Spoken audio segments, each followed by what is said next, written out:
Louis Boyard, si Sébastien Lecornu ne demande pas la confiance au Parlement, vous allez, je crois, la France Insoumise, déposer une motion de censure spontanée. Vous lui laissez même pas une chance ?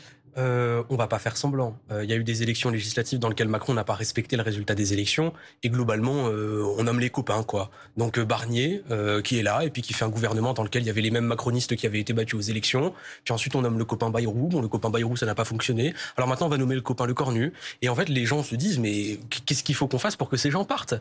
Parce que les gens, au fond, qu'est-ce qu'ils demandent ? Ils demandent un changement de politique, ils demandent un changement de représentation politique. Donc nous, on va pas faire semblant. Le problème, c'est pas l'Assemblée, le problème, c'est pas le gouvernement. Le problème, c'est un président de la République qui n'accepte pas de perdre des élections. Alors on va déposer une motion, on a déposé une motion de destitution et on va le faire partir. Mais quand vous n'allez pas aux négociations, quand vous n'allez pas parler avec les premiers ministres, quand vous parlez de motion de censure avant même qu'il y ait une prise de parole à l'Assemblée nationale du nouveau Premier ministre, par exemple, est-ce que vous pouvez vous targuer de vouloir une autre politique alors que vous n'essayez même pas la discussion ? Si jamais Macron voulait vraiment une autre politique, pourquoi il nommerait un copain à lui qui a mené la même politique depuis que Macron est au pouvoir ? Enfin, c'est dur de faire semblant. En fait, est-ce que monsieur Lecornu va mettre un impôt sur la fortune ? Est-ce qu'il va laisser faire la taxe Zuckman ? Si vous lui laissez pas l'occasion d'en parler, ça risque pas. En fait, il faut comprendre que qu'est-ce qui fait que Macron ne veut pas nommer de nouveau Front Populaire à Matignon ? C'est parce que nous, on pose la question du partage des richesses. Et que quand je parlais de se nommer entre copains, il y a plein de gens qui sont copains avec Macron, qui ne sont pas Premier ministre, mais qui, eux, par contre, ont apparemment une parole plus importante que celle des Français. Éléonore Carrois, on a l'impression que c'est à chaque fois le gouvernement des copains. Si je vous paraphrase, Louis Boyard, qu'est-ce que vous avez à répondre à ça ? Moi, je trouve que c'est extrêmement réducteur et d'ailleurs insultant et pas à la hauteur du moment que nous vivons. Ce qu'on a vu à l'issue des élections qui ont eu lieu il y a à peine un an, c'est qu'il n'y a pas eu de majorité qui se soit dessinée à l'Assemblée nationale. Il y a 3 blocs, on le dit, on le répète, mais j'ai l'impression que les Insoumis l'ont toujours pas compris. Ils nous parlent du NFP comme si le NFP existait encore, comme s'ils n'étaient pas en train de s'invectiver, s'insulter parfois, et en fait ne pas partager du tout la même vision que les socialistes, que Feu, leur partenaire de ces élections. Est-ce que vous considérez qu'il y a un effort vers la gauche qui a été fait, par exemple, vers les socialistes, puisque vous parlez d'eux, par le président de la République, parce que c'est pas le sentiment que ça donne sur les nominations des premiers ministres ? Moi, je peux comprendre que cette nomination interroge, que l'on se demande ce qui va se passer après, mais aujourd'hui, ce qu'il faut, c'est quelqu'un qui soit capable de rassembler. Or, moi, ce que je sais, c'est que Sébastien Lecornu, qui a été ministre des Armées, a réussi à faire voter une loi à la quasi-unanimité. Bon, les Insoumis, ils sont toujours à part, ils sont toujours dans l'opposition de principe, mais sinon, à l'Assemblée, des gens qui pensaient pas du tout la même chose se sont mis d'accord sur des enjeux qui sont importants. Parce que l'actualité aujourd'hui, c'est évidemment l'agitation par les LFI, l'instrumentalisation de la colère légitime des Français et tout ce que vous voulez, mais c'est aussi ce qui se passe au Qatar, c'est aussi ce qui se passe en Russie et en Pologne, c'est aussi la nécessité que notre voix, la voix de la France, porte sur le plan international, qu'on continue d'être une puissance qui a un leadership international. Comment c'est possible quand il y a de l'instabilité politique et budgétaire en France ? Pardonnez-moi, si déjà on n'arrive pas à régler nos problèmes ici, comment on peut avoir une voix qui porte à l'international ? Regardez ce qui s'est passé cet été, par exemple, pendant que les uns et les autres s'invectivaient. Cet été, la France a annoncé qu'elle reconnaîtrait dans 2 semaines à la GNU, à l'Assemblée générale des Nations Unies, la Palestine, et d'autres pays l'ont suivi. Et on voit que la France a toujours ce leadership qu'on a depuis le général de Gaulle.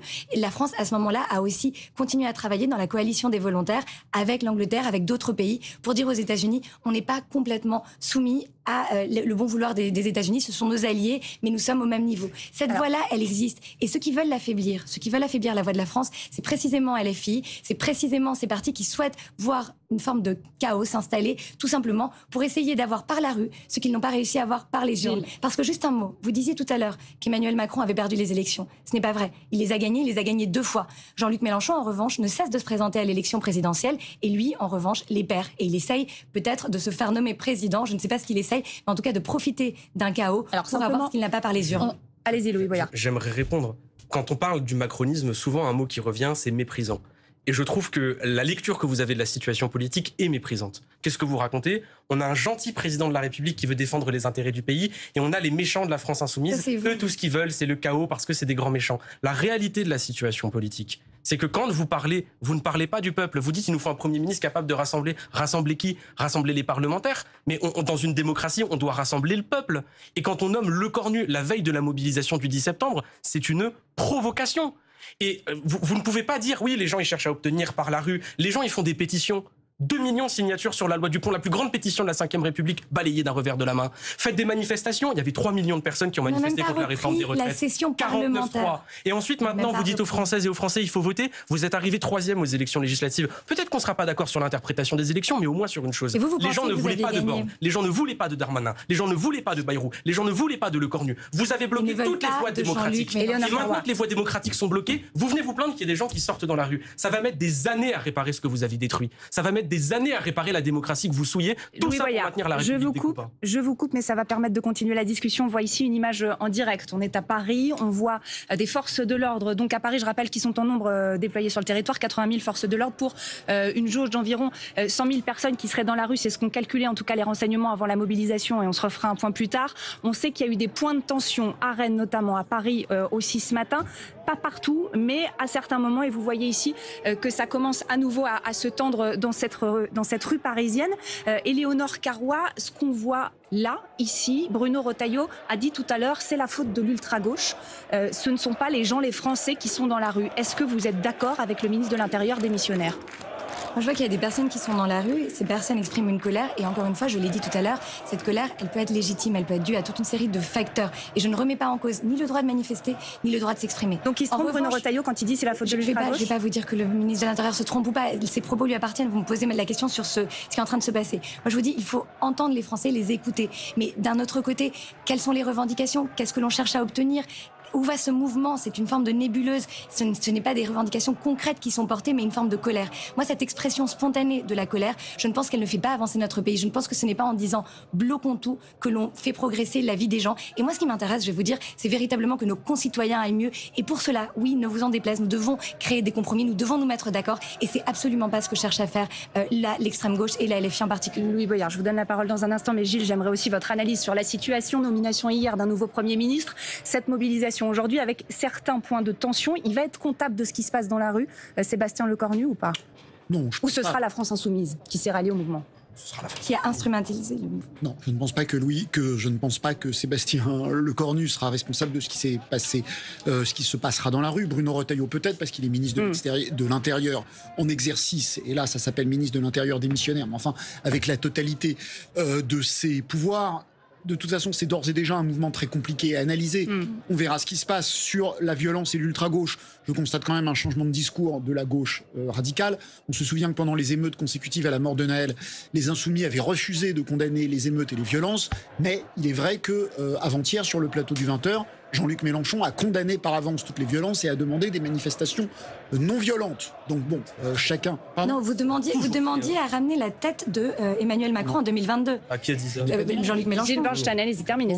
Pendant les émeutes, après les émeutes consécutives à la mort de Naël, on avait du mal à vous faire condamner les émeutes. Et je viens de vous dire que Jean-Luc Mélenchon, avant-hier, a dit qu'il souhaitait des manifestations non violentes. Je ne pense pas trahir la vérité. C'est vrai qu'en République, c'est toujours le pouvoir qui est responsable de l'ordre public, et c'est toujours le pouvoir qui est considéré comme responsable quand il n'y a pas d'ordre public. On verra ce qu'il en est ce soir.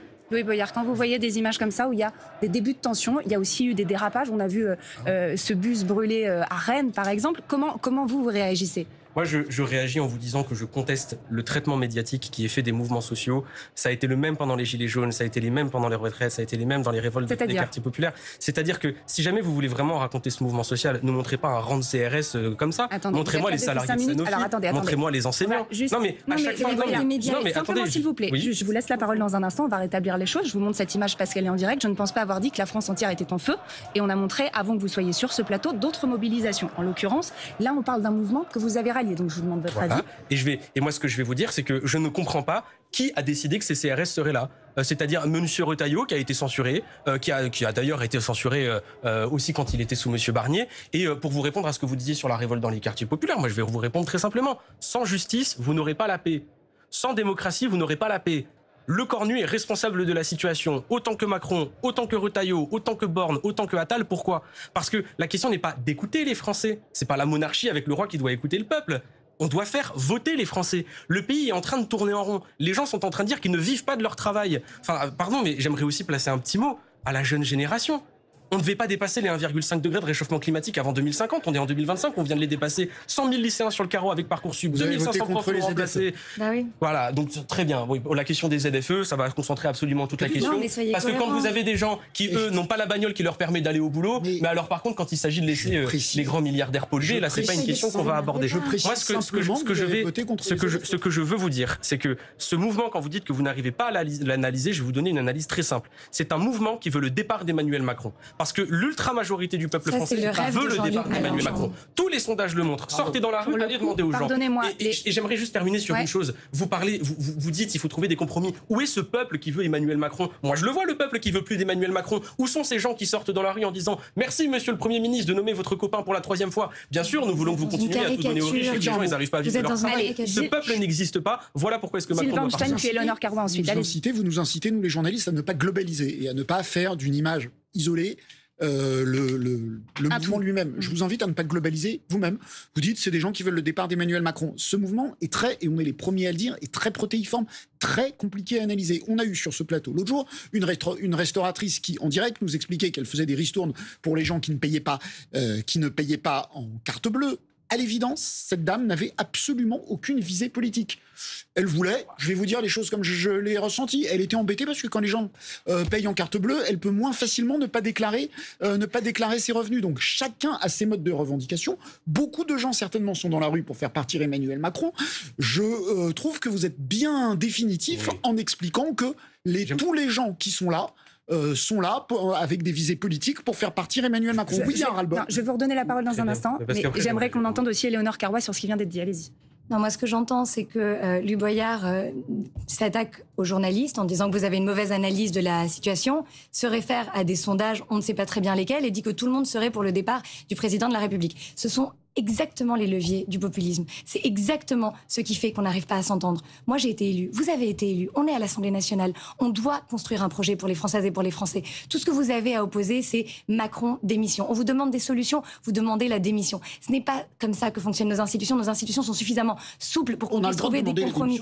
On peut la demander, mais faire cette agitation permanente, faire cette interprétation permanente et agiter les colères, les attiser, vraiment, ça ne va pas aider notre pays au moment où nous avons besoin d'être forts sur la scène internationale.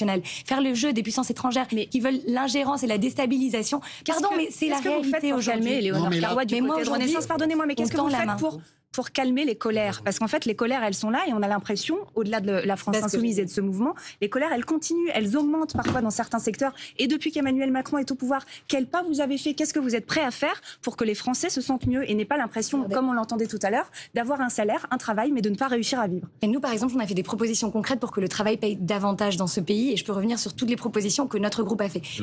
Oui, mais écoutez, ici, ce qu'on voit, c'est que la nouvelle du jour hier, c'est on a nommé un nouveau Premier ministre, c'est Sébastien Lecornu. Moi, ce qui m'intéresse en réalité dans ce qui s'est passé hier, c'est que Sébastien Lecornu, à peine nommé, a dit « Je vais réunir tous les groupes pour qu'ils puissent faire part de leurs priorités, pour qu'on puisse adopter un budget, pour qu'on puisse retrouver cette stabilité. » Et ce que j'entends inlassablement... Il va recevoir le RN, la France Insoumise, il va leur proposer un rendez-vous? Il va proposer des rendez-vous à tout le monde et c'est sûr que la France Insoumise, parce qu'elle ne l'a jamais fait, ne viendra jamais. Et ça, vraiment, je trouve que pour le coup, c'est antidémocratique de même pas vouloir s'asseoir et discuter. Et juste un point, rappelez-vous, le 9 juillet, au lendemain des élections législatives dans lesquelles les Français se sont exprimés massivement, démocratiquement, eh bien, Jean-Luc Mélenchon a pris la parole pour le NFP. Il a fait une sorte de « je suis le premier » et a demandé à ce que ce soit le programme du NFP, rien que le programme du NFP et tout le programme du NFP qui soit appliqué. C'est absolument incohérent avec la réalité. Vous avez passé des mois à dire que vous aviez gagné. Ils respectent leur programme.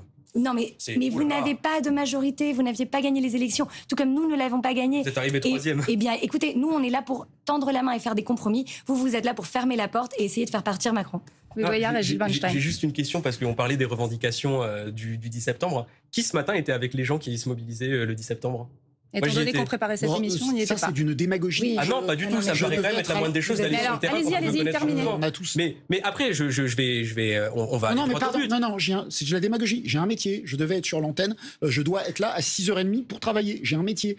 C'est un procès injuste de dire que je ne connais pas la réalité sociale parce que je suis là et dire vous n'êtes pas disposé à en parler parce que ce matin vous n'étiez pas sur les barrages me paraît totalement déplacé. Je ne dis pas que vous n'êtes pas disposé à en parler. Je dis simplement qu'on connaît beaucoup mieux la réalité sociale d'un mouvement social quand on a été voir le mouvement social. Ça me paraît être... ça permet d'être plus... S'il vous plaît.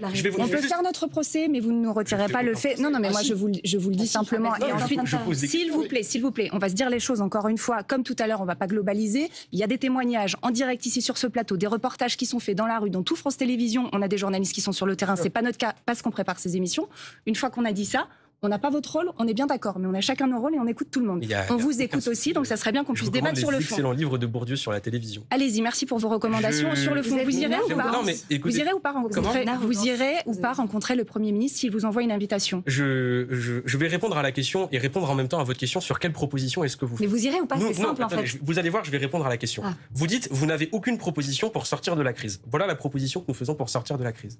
Emmanuel Macron ne veut pas reconnaître le résultat des élections. Nous pensons qu'il faut la destitution du président de la République. Puis, après, il y aura une présidentielle. Et puis, ce sera un moment fondateur pour la démocratie dans ce pays et pour la politique. Nous appelons, puisque tout le monde voit que les institutions tournent en rond, nous appelons à une 6e République. Nous voulons convoquer une assemblée constituante dans laquelle les élus de la 5e République ne siégeraient pas. Ce ne seraient que des citoyennes et des citoyens qui écriraient une constitution avec des experts, dans laquelle, j'espère, il y aura le référendum d'initiative citoyenne. Puis, on soumettra cette constitution au peuple français et on refondera les institutions démocratiques dont tout le monde a le sentiment qu'elles tournent en rond. Dès lors, vous m'interrogez sur Monsieur Lecornu. À quoi bon aller voir un Premier ministre qui est dans la même situation que Monsieur Bayrou, dans la même situation que Monsieur Barnier, qui va appliquer la politique de Monsieur Macron? Nous, la seule chose que nous voulons faire, c'est destituer le président de la République et passer à la 6e République. Ça me paraît être une proposition qui permet d'aller de l'avant. Avant même de commencer à débattre, vous avez déjà la réponse en réalité. Vous voyez comment vous êtes. Tout ce que vous voulez, c'est un changement pour arriver au pouvoir. Très bien, ça s'entend, mais ce n'est pas ce qui servira à l'intérêt de notre pays. Et ça, pour le coup, je peine à comprendre que vous soyez un élu de la nation et que vous ne puissiez pas le voir. Merci. Merci à tous les deux d'avoir été sur ce plateau pour débattre. Merci Gilles de nous avoir accompagnés.